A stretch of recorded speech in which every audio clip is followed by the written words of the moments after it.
I would love to be able to engage you all in tales of daring do and some witty repartee, but as Joe said, it is 5 minutes, so buckle up and let's go. How does that sound? Okay, we're coming to the end of 2 fascinating, engaging and inspiring days. So what? How might our time together, sharing and learning, create impact, real impact in how we work with others? In 2015, the United Nations published the 17 Sustainable Goals, or Global Goals. The target for achieving these goals is 2030. We're now over halfway along that timeline, and progress is less than impressive, with some targets actually sliding backwards. 2022 saw the launch of the Inner Development Goals, or IDGs, initiative. These are co-created on the basis that if we're going to stand any chance of addressing the needs of the 17 global goals, curate ecosystems that support us and build a sustainable future, then we need to seriously consider changing the ways in which we think about ourselves, about each other, about the world in which we live, and about the legacy that we are creating for our children and our children's children. But what's this got to do with us? We aren't policymakers or decision makers, are we? No. We are Belbin. And I would like to suggest that this could have everything to do with us. In 2017, in their Global Human Capital Trends report, Deloitte suggested that organisations of the future will be governed by networks of teams. Governed, not managed or led, by networks, connective, cohesive, interdependent human beings, of teams.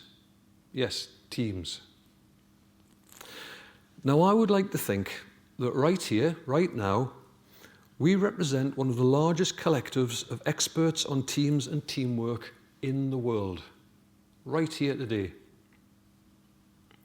And if teams are the future, then the responsibility of helping organisations reach their full potential, working collaboratively and sustainably, with an ability to co-create solutions to complex problems, then that could rest squarely with us, with you.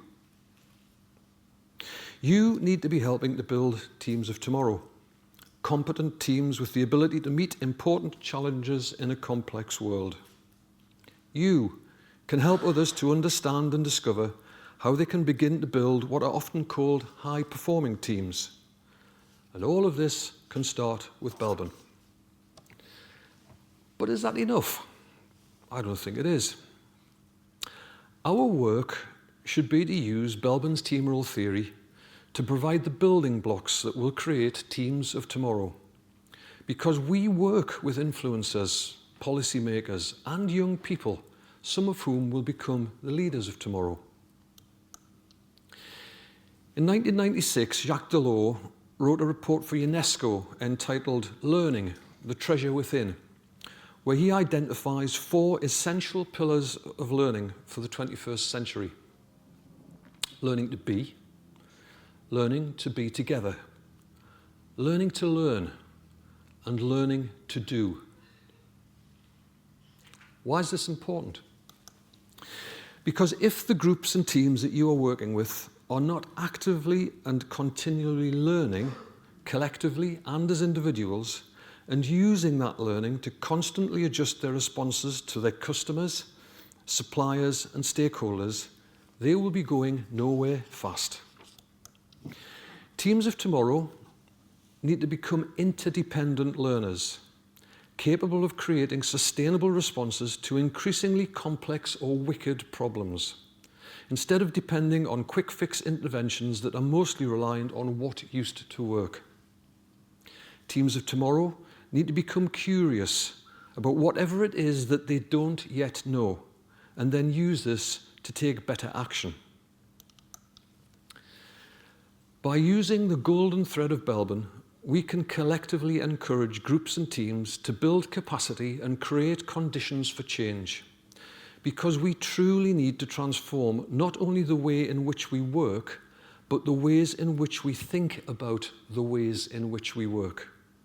Accepting our responsibilities to ensure that social, economic, and environmental sustainability underpin our very existence. Individually and collectively, we are all accountable. So, before I hand over to Joe, I'd like to leave you with one question.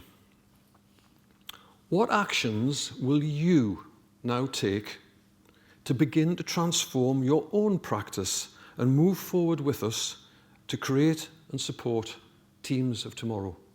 Thank you.